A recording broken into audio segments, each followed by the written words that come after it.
আগে কি লুট হলো, আগে সম্পদ কোথায় গেল, বিদ্যুতের নামে খাম্বা হলো, এগুলো আপনারা দেখবেন, বিচার করবেন।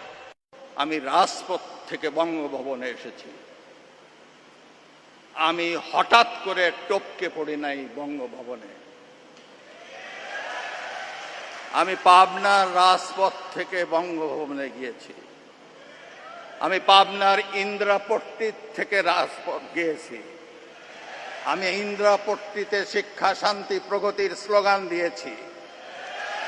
আমি টাউন হলে বক্তৃতা দিয়েছি, গর্জে উঠেছি।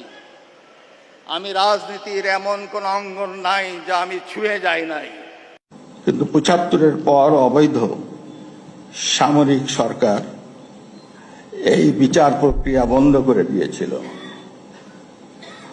এক সময় এরশাদের হাত ধরে জিয়াউর রহমান, জিয়াউর রহমানের হাত ধরে তার বেগম জিয়া। এদের সময় মহান মুক্তিযুদ্ধের চেতনা তছনছ